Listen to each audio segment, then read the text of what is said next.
갈등이란 사전에서 찾아보는 일반적인 정의를 보면 어떤 사건이나 계획이나 결과에 있어서 서로 상반되는 이해나 감정이나 가치관이나 목표 등이 동시에 존재하므로 서로 간에 오는 긴장이나 대립의 상태를 말합니다.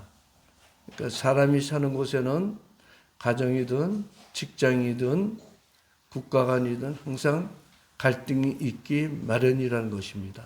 사람의 생각이 다 똑같을 수는 없기 때문에 갈등은 항상 나타납니다.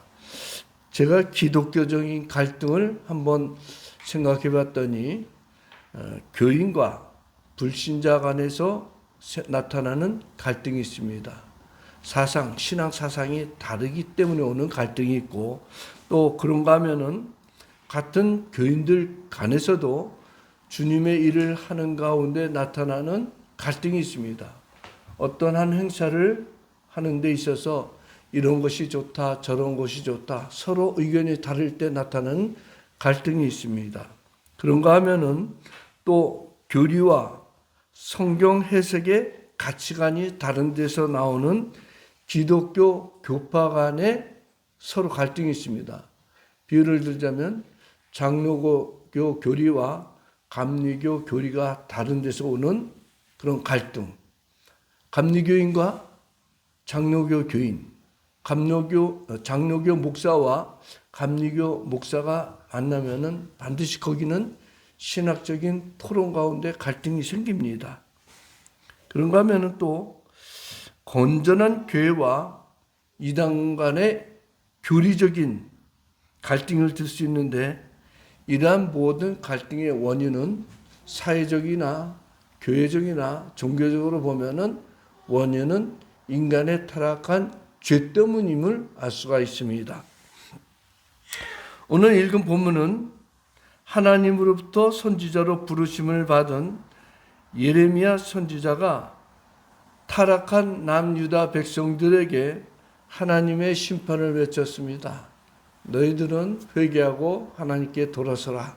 그렇지 않으면 전능하신 하나님이 포악한 바벨론 사람들을 들어서 너희를 징계할 것이다 라고 외치자, 유다 왕을 비롯한 고관들은 정치적으로 우리는 애굽을 의지하면 애굽이 우리나라의 위기에서 도와줄 것이다.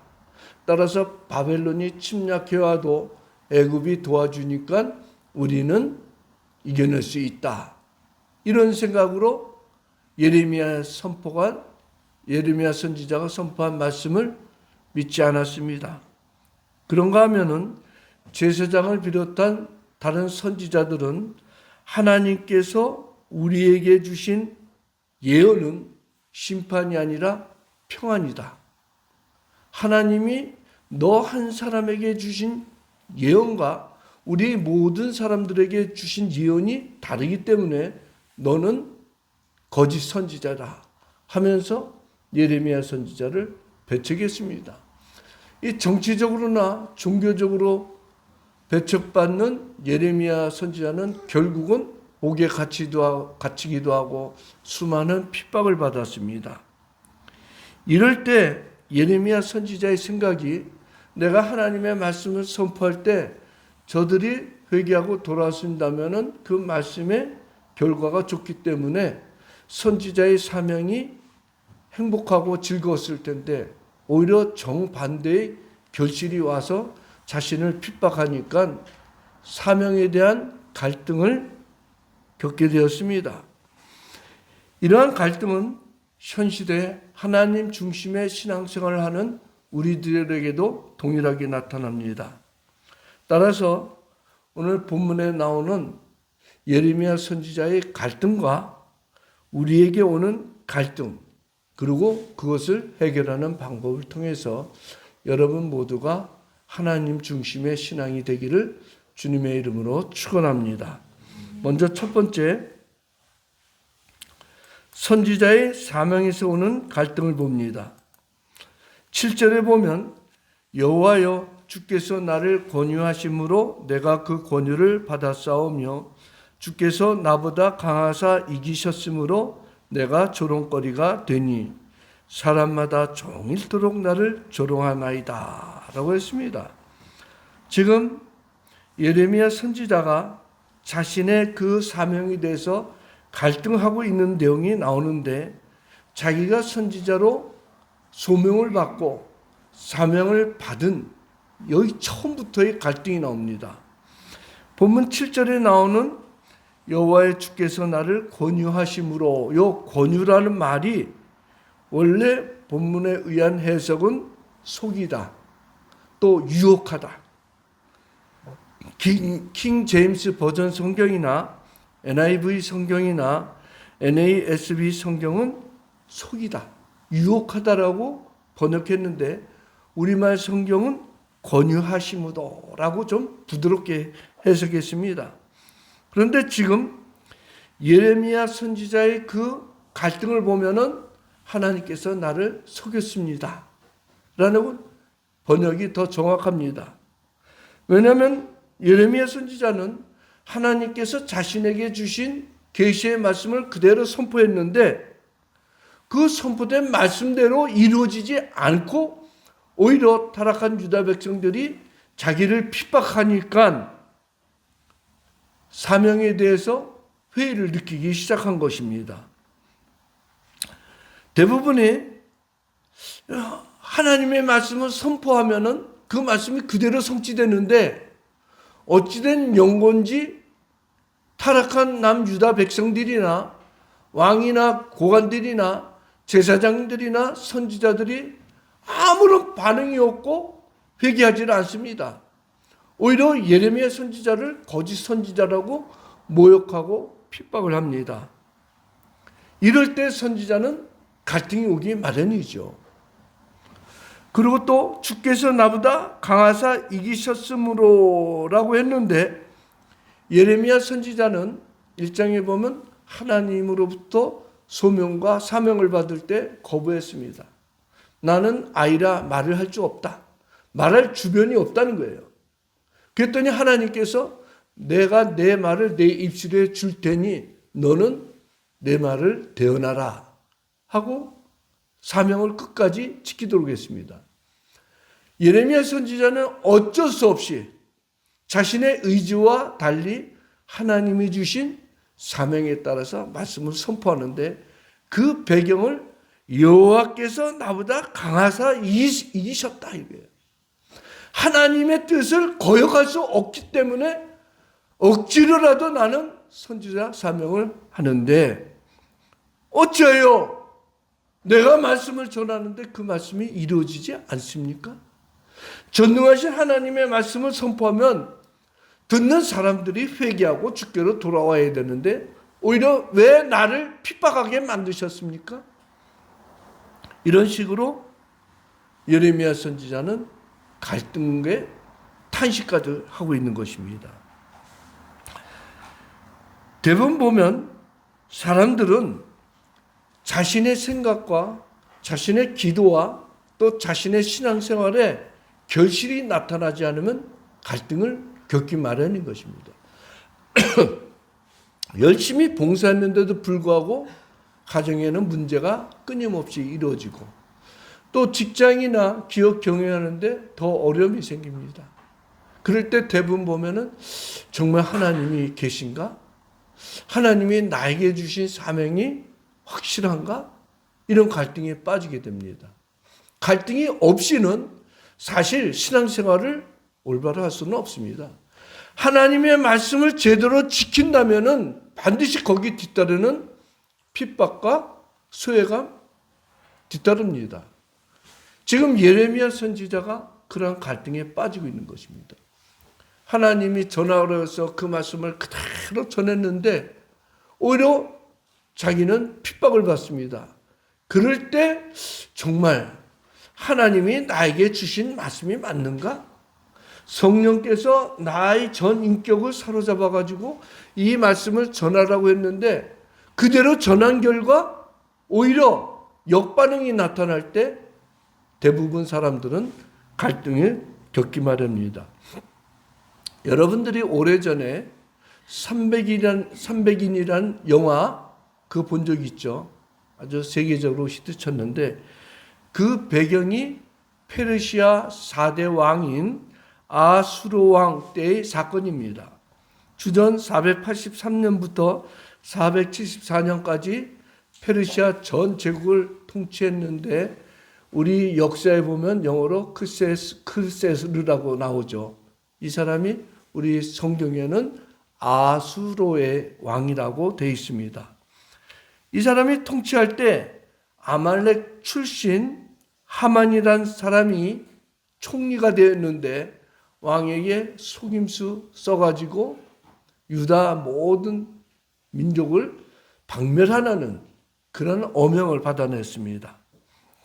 이때 민족적인 위기에 있는 모르드게가 왕비 에스더에게 찾아가서 내가 왕국에 있으니 모든 민족이 다 죽을지라도 너 혼자 목숨을 건지리라 생각하지 말라.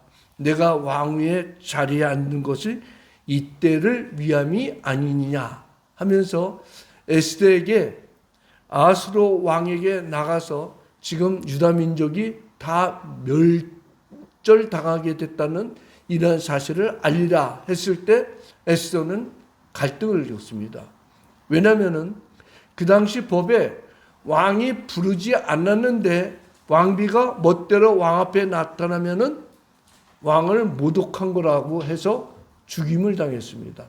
단 사는 비결은 왕이 왕비를 봤을 때 가지고 있는 금지팡이, 금홀이라고 그러죠. 왕의 지도력, 왕을 상징하는 그 금홀, 금지팡이를 내밀면은 왕비를 받아들이는 것입니다. 에스더는 갈등을 겪었습니다. 내가 왕이 부르지 않는데 왕 앞에 나가가지고 혹시라도 죽임을 당하면 어떻게 할까? 이런 갈등 속에 죽으면 죽으리라 하는 결단을 하고 모든 내시들하고 또 여종들에게 금식을 선언합니다. 그리고 왕 앞에 나타났을 때 하나님께서 왕의 마음을 감동시켜가지고 금호를 내밀게 하죠. 그러면서 그 왕이 에스더를 보는데 그렇게 아름답게 보일 수가 없는 거예요. 결국 에스더의 지혜로 말미암아 유대민족은 모두가 전멸되는 위기에서 살아나고 유대민족을 죽이려고 했던 하만은 오히려 자기 모든 가족이 죽게 되는 것입니다. 그래서 이것을 기념해서 불임절이 생겨났죠. 갈등이 신앙적인 갈등이라면은 또 하나님의 나라를 위한 갈등이라면 그 갈등은 반드시 좋은 결과로 나타납니다. 성경에도 보면 또 여러 갈등이 있습니다. 사도행전 15장 36절에서 39절에 보면 바울과 바나바가 전도 여행을 가다가 이제 우리 한번 각 성에 우리가 세운 교회가 어떻게 하고 있는지 다시 돌아보자 하면서 여러 많은 교회들을 돌아보러 가자고 할 때 바나바가 마가를 데려가자고 제안합니다. 근데 바울 사도가 거절을 해요. 왜 거절하면은 마가가 선교 여행을 바울하고 가는 도중에 너무 핍박을 많이 받으니까 중도에 포기하고 돌아갔습니다. 그런데 바나바는 이번 기회에는 마가를 데리고 가서 같이 선교 여행하면은 신뢰를 다시 회복할 것이라 하는 생각에 바울 사도에게 마가를 데리고 가자 하는데 바울 사도는 오히려 선교에 방해가 된다. 처음부터 끝까지 같이 간다면은 서로 의지가 되는데 선교 열심히 하다가 한 사람이 힘들어서 돌아가면 남은 사람도 의기소침해 된다 해가지고 갈등을 하고 결국은 바울 사도와 바나바가 결별을 하고 헤어지게 됩니다. 그 이후 성경은 어디서 같이 만났다는 기록이 없습니다. 단 디모데서를 보면은 바울 사도가 옥중에 있을 때 디모데가 네가 나한테 오라. 올 때 겨울 전에 오고 두툼한 외투와 함께 두꺼운 가죽책, 성경을 기록한 말씀이죠. 가지고 오라 하면서 말하기를 내가 마가와 함께 나에게 오라. 그는 나에게 유익한 자니라 라고 기록되어 있습니다. 그것을 보면 마가는 한때 자신의 연약함으로 인해서 선교하다가 중도에 돌아갔지만 나중에 회개하고 열심히 복음을 전한 것으로 생각할 수가 있습니다. 그런가 하면은 사도행전 7장에 보면은 초대교회 때 헬라파와 히브리파 과부들을 공개하는데 차별이 있다고 해서 서로 다툼이 생깁니다. 헬라파 과부들은 왜 우리들을 차별하고 날마다 구제를 하는데 히브리파만 먼저 주냐? 이런 갈등이 생겼습니다. 그 사도들이 직접 초대교회 시절에는 구제하는데 재물을 나눠주고 하다가 이건 우리가 할 일이 아니다 하면서 7 집사를 세워가지고 그들에게 맡기고 사도들은 말씀을 전파하는 일에만 전념하죠. 다 사람이 모인 것은 갈등이 있기 마련인 것입니다. 그러나 이러한 갈등이 갈등으로 끝나지는 않습니다. 예수 그리스도 안에서의 갈등은 하나님의 나라를 위한 갈등은 반드시 하나님이 해결책을 주십니다. 오늘 이 핍박을 받는 예레미야의 갈등을 어떻게 해결하는가? 갈등보다 더 뜨거운 열정의 사명감으로 갈등을 해결합니다.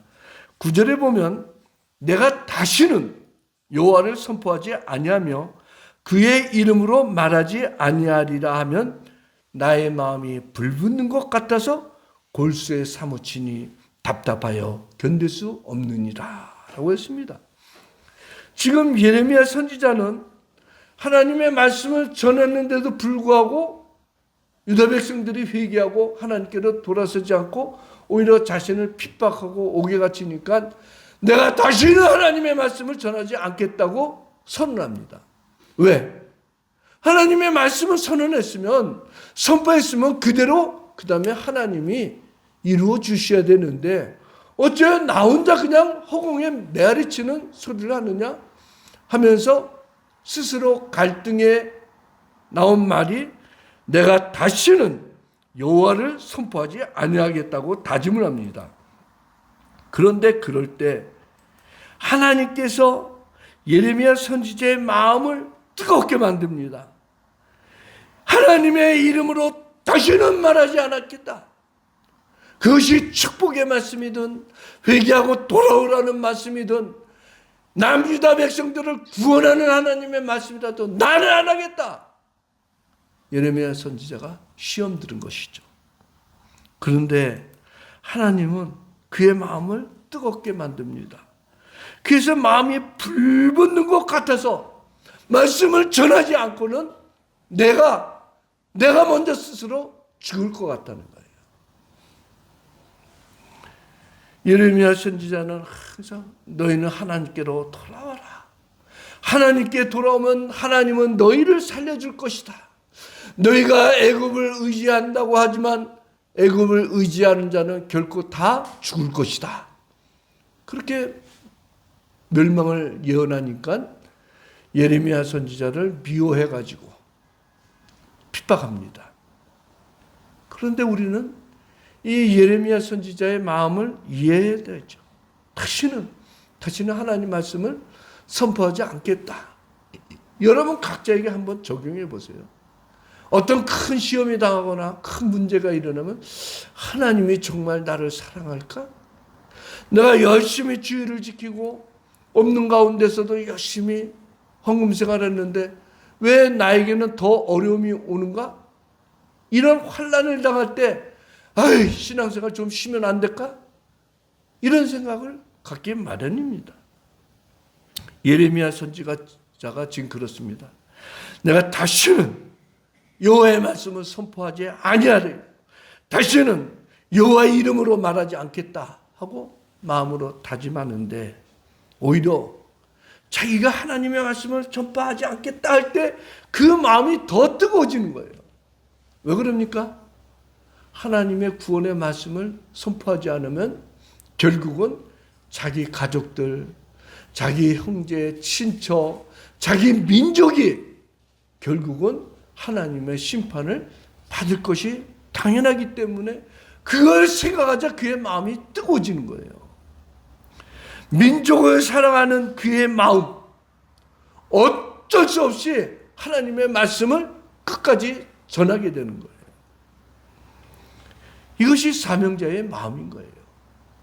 말씀을 전하지 않으면 마음이 불타가지고 그래도 내가 핍박을 받아도 하나님의 말씀을 선포해야지.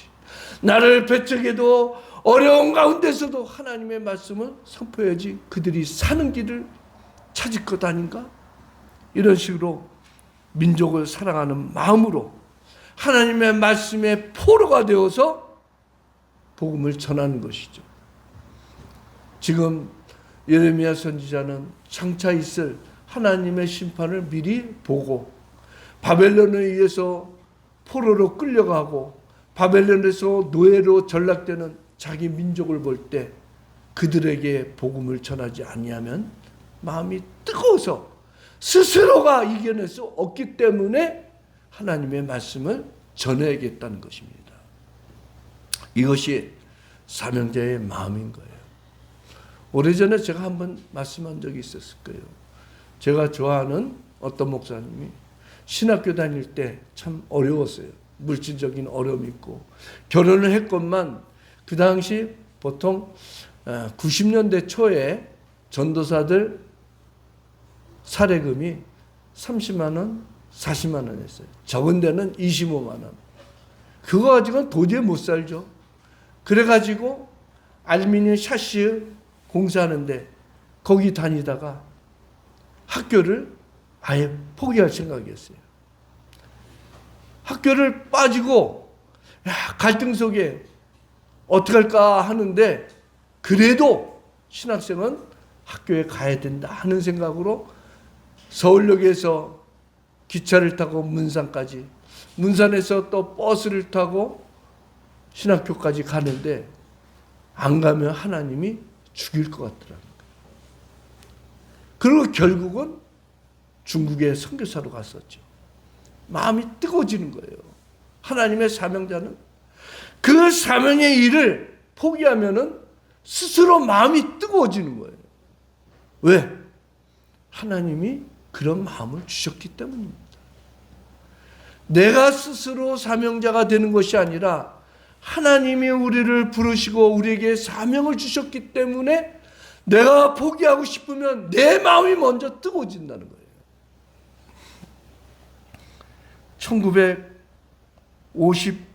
1959년 봄에 스코틀랜드에 유명한 신학자가 있었습니다. 요한 낙스라고.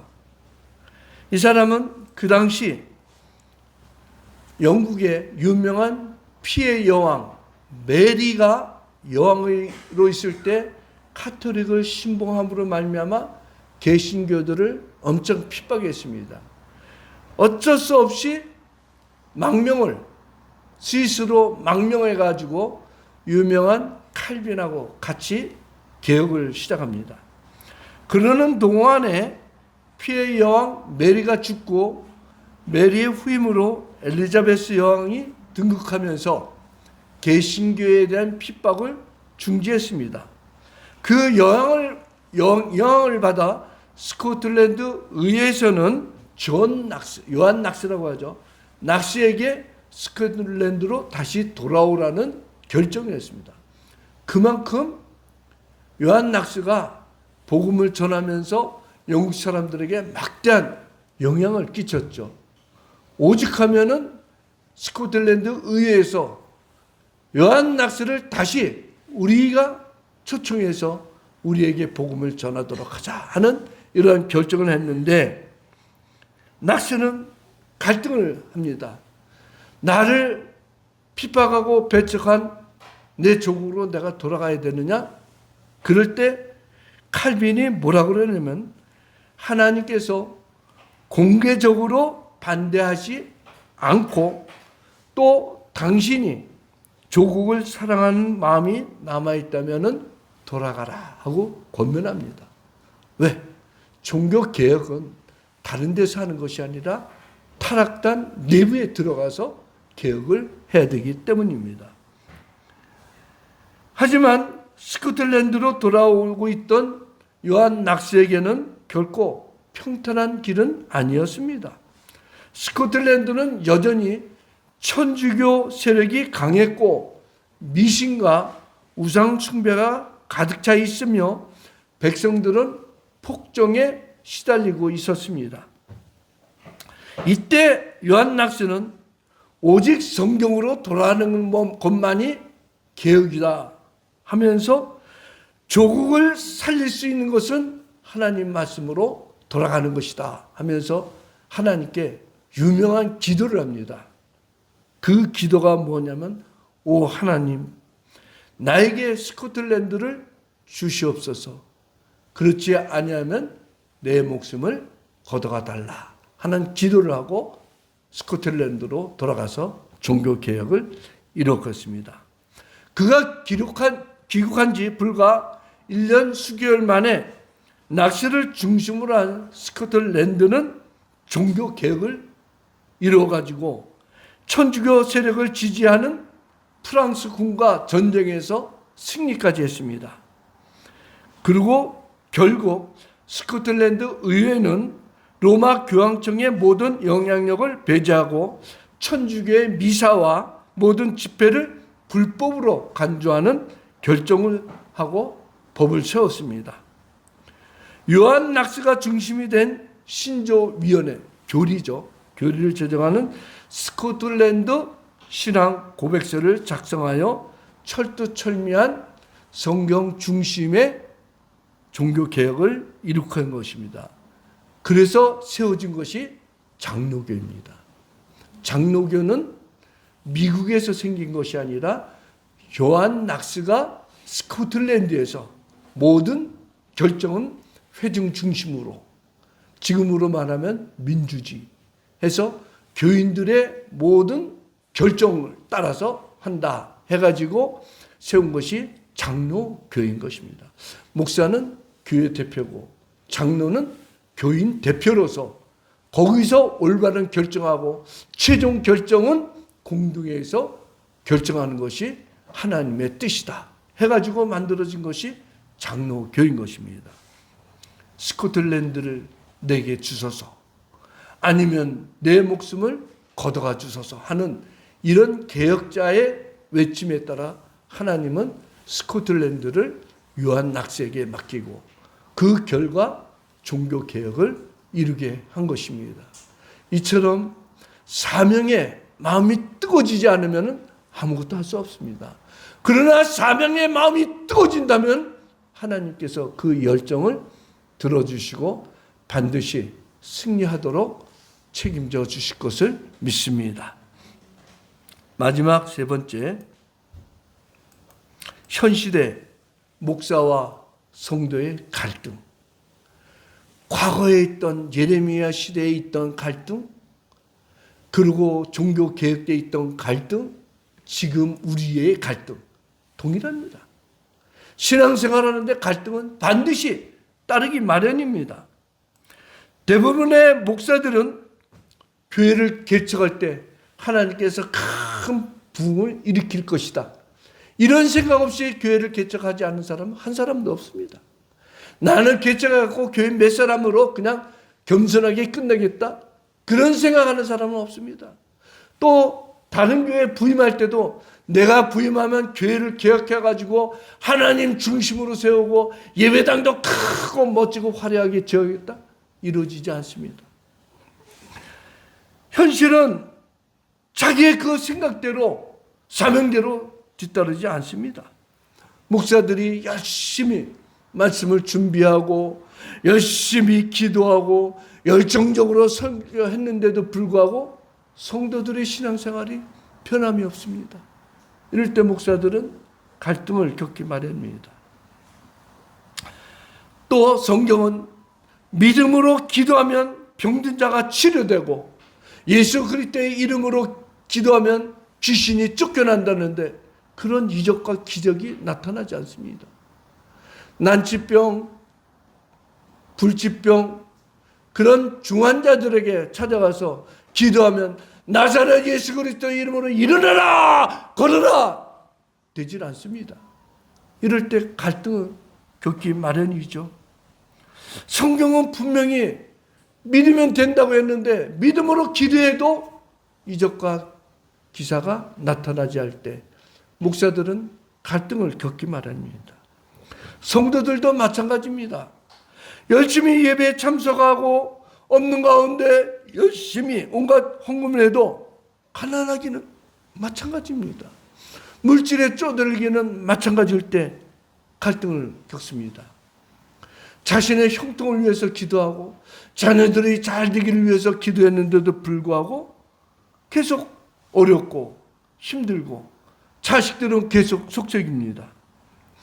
하나님 앞에 눈물로 기도해도 응답이 속히 이루어지지 않을 때 갈등을 겪습니다. 부부간도 마찬가지입니다. 서로 사랑하고 서로 위해되는데 만나면 원수같이 싸웁니다. 적과의 동침처럼 서로가 적대적인 관계가 되어버립니다. 이러한 모든 갈등을 겪을 때 사람들은 그럽니다. 우리 목사님이 능력이 없어서 교회가 부흥이 안 되고 또 성도들이 변하지 않는다. 또 목사들은 교인들이 세상에서 정직하게 살지 않기 때문에 하나님께서 축복해 주지 않는다. 서로 남의 탓을 합니다. 교인들은 우리가 세상에서 진실하고 열심으로 살면은 오히려 손해본다 라면서 하나님 말씀대로 살 수 없다고 갈등을 겪습니다. 이러한 모든 갈등의 원인이 어디 있습니까? 인간의 마음속에 있는 죄 때문입니다. 로마서 7장 19절에 보면 바울 사도가 이런 갈등을 얘기하죠. 제가 몇 달 전에 사도의 갈등 거기에 대해서 한번 설교한 적이 있습니다. 사도의 내면적인 갈등과 전투. 원하는 바 선은 행하지 아니하고 도리어 원하지 아니한 바 악을 행하는도다. 우리 타락한 인간의 마음이 하나님이 원하는 선한 일을 하지 않고 자기 생각과 자기 방법으로 악한 일을 한다. 그래서 사람이 만나는 것은 항상 갈등이 있기 마련인 것입니다. 우리가 신앙생활 하면서 여러 많은 갈등을 겪지만 그래도 예레미야처럼 나라를 사랑하고 민족을 위하는 뜨거운 열정이 있다면은 그런 사람을 하나님께서 들어 사용하십니다. 우리 민족의 신학적 사랑을 잘 보여줬던 사람 중에 하나가 안중근 의사입니다. 여러분들이 의사하고 열사는 구별을 할 줄 알죠. 열사는 독립운동하다가 그 자리에서 자폭을 하든지 자살을 하면 열사라고 칭합니다. 예를 들어서 네덜란드 헤이그에 가서 대한독립 만세를 외친 이준 열사는 그 자리에서 활복해서 죽었죠. 열사라고 하고, 의사라고 하는 것은 독립운동을 하다가 체포돼 가지고 나중에 교수형 당한 사람들을 의사라고 합니다. 안중근 의사는 민족 사랑하는 신앙 안에서 나라를 위해서도 독립운동했습니다. 신앙과 민족을 사랑하는 것은 결코 분리될 수 없다는 그의 신조였습니다. 그가 이토 히로부미를 총으로 쏘기 전에 기도했느냐라는 그런 신앙적인 질문을 받을 때 나는 그를 위해서 매일 기도했다. 그가 회개하고 동남아시아, 대한민국과 중국을 지배하는 생각을 버리기를 위해서 기도했다. 하지만 그는 하나님의 뜻과는 정반대로 자기의 신인 일본 천황을 위해서 살았다. 그래서 나는 독립군의 중장, 그 직급, 계급으로 그를 총살한 것이다.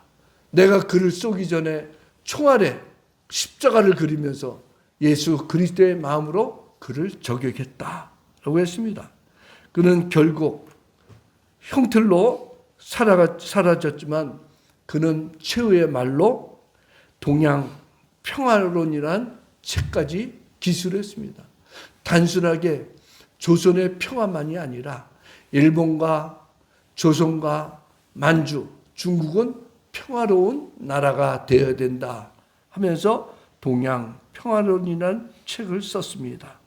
그러면서 이 세 나라는 지금의 EU처럼 공동 군대, 공동 화폐, 공동 언어를 사용해서 평화를 이루어야 된다. 그런 책을 쓰고 그는 교수용으로 세상을 떠났습니다.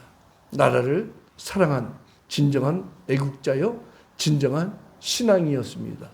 성도 여러분, 우리가 신앙생활 할 때 내 뜻대로 내 방법대로 안 될 때 갈등을 겪게 됩니다. 그러나 주님으로부터 받은 사명, 예수 그리스도 안에서 믿음으로 살아야 된다는 이 사명을 행함에 있어서는 어떤 갈등이 있어도 가정이든 직장이든 사회에서든 또는 내 자신의 신앙 침체가 빠질 때든 소망을 갖고 기도를 해야 됩니다. 왜냐하면 하나님의 말씀은 비록 더딜지라도 반드시 이루어지기 때문입니다. 기도하겠습니다.